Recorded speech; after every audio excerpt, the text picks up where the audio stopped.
मैंने अक्सर कोर्ट के अंदर, समाज में, सेमिनार्स में, कॉन्फ्रेंसेस में, मीटिंग्स में लोगों को बहुत ही कंफ्यूज होते हुए देखा है कि उपहार क्या है, दहेज क्या है या स्त्री धन क्या है। अगर हमें इन तीनों चीज़ों के विषय में अच्छी तरह से ना पता हो कि इसके असली मायने क्या हैं, तो उसकी कमी के अभाव में या उसकी जानकारी के अभाव में हमने कोर्ट के अंदर बहुत सारे लोगों को परेशान होते हुए भी देखा है। जी हाँ, आप सभी ने बिल्कुल ठीक समझा। आज के इस वीडियो में मैं आपके साथ जल्दी जल्दी बात करने वाली हूँ कि उपहार क्या होता है, दहेज क्या होता है, स्त्री धन क्या होता है। मैं एडवोकेट मोहिनी मोना आप सभी का पुनः स्वागत करती हूँ और आप सभी देख रहे हैं आपका पसंदीदा चैनल मोहिनी मोना एडवोकेट। अगर आपने मेरे इस चैनल को अभी तक सब्सक्राइब ना किया हो या आप मेरे इस चैनल के लिए नए हैं तो इस चैनल को जल्दी से जल्दी सब्सक्राइब कर दें ताकि आपको मेरे आगे आने वाले सारे लीगल इन्फॉर्मेटिव वीडियोस की नोटिफिकेशन की जानकारी सबसे पहले हो सके। सबसे पहले हम ये समझते हैं कि उपहार आखिर होता क्या है। कोई भी लड़की शादी में जो सामान अपने साथ लेकर के आती है या उसके पति को या उसके पति के रिश्तेदारों को लड़की पक्ष की तरफ से दिया जाता है, वो सभी उपहार कहलाता है, ना कि दहेज। क्यों? क्योंकि ये सारा सामान लड़की के परिवार वालों की तरफ से अपनी मर्जी से दिया जाता है, बिना किसी दबाव के और बिना मांगे।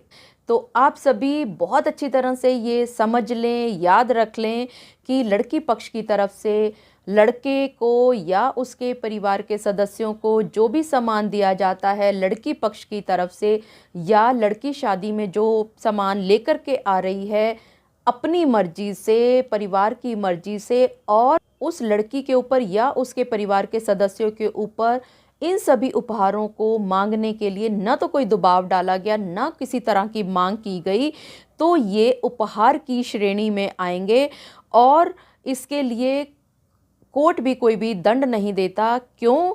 क्योंकि ये किसी भी प्रकार का अपराध नहीं है और शादी में उपहार लिया और दिया जा सकता है।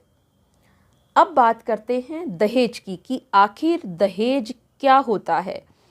किसी भी प्रकार की मांग को जो पति या उसके रिश्तेदार लड़की पर दबाव डाल करके या किसी भी प्रकार से प्रताड़ित करके पूरा करवाना चाहते हैं, सिर्फ वही दहेज कहलाता है।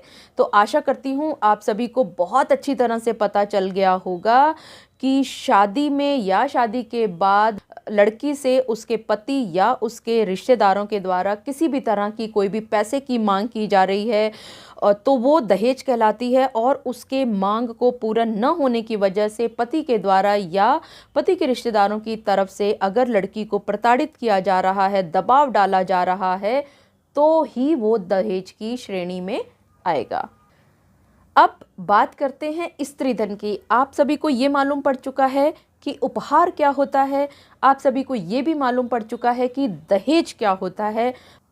अब एक बात अच्छी तरह से समझना बहुत ज़रूरी है कि आखिर स्त्री धन क्या होता है, क्योंकि कोर्ट में जब भी 406 सेक्शन आईपीसी की बात की जाती है तो सभी लोग स्त्री धन की बात करते हैं। और अगर आपको स्त्री धन के विषय में अच्छी तरह से ना पता हो या आपको ये ना पता हो कि स्त्री धन में क्या क्या चीज़ें आती हैं तो बहुत परेशानी का सामना करना पड़ सकता है।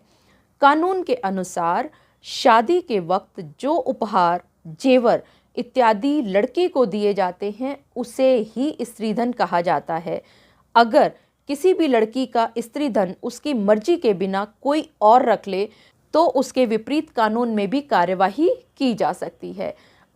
आशा करती हूँ कि आज के इस वीडियो में आप सभी को बहुत अच्छी तरह से ये मालूम पड़ गया होगा कि लड़की शादी के वक्त जो सामान अपने साथ लेकर के आती है या उसके पति और रिश्तेदारों के लिए वो सामान में लेकर के आती है, अपनी मर्जी से लेकर के आती है या अपने परिवार की पक्ष की मर्जी के साथ लेकर के आती है, उसके ऊपर लड़के पक्ष का या उसके रिश्तेदारों का कोई भी दबाव नहीं होता, कोई भी मांग नहीं होता, तो वो सारी चीज़ें उपहार की श्रेणी में आती हैं। इसी तरह से शादी के वक्त जब लड़की के ऊपर किसी भी चीज़ की मांग की जाती है, चाहे वो पैसे की हो या किसी और चीज़ को, और उस मांग को पूरा न करने की वजह से उसके ऊपर दबाव डाला जाता है, उसको प्रताड़ित किया जाता है, तो वो दहेज की श्रेणी में आती हैं। इसी तरह से शादी के वक्त जो भी उपहार, जेवर इत्यादि लड़की को दिए जाते हैं वो सभी स्त्री धन कहलाते हैं। आशा करती हूँ कि आपको आज का मेरा ये वीडियो भी बहुत अच्छा लगा होगा। अगर आपको ये वीडियो अच्छा लगा तो इसको लाइक, शेयर और कमेंट करना ना भूलिएगा। और हाँ, अगर आपने मेरे इस चैनल को अभी तक सब्सक्राइब नहीं किया है तो इसको जल्दी से जल्दी सब्सक्राइब कर दें, ताकि आपको मेरे आगे आने वाले सारे लीगल इन्फॉर्मेटिव वीडियोज़ की नोटिफिकेशंस टाइम टू टाइम मिलती रहे। अपना और अपने परिवार का बहुत अच्छी तरह से ध्यान रखिएगा। Thank you, take care, bye bye.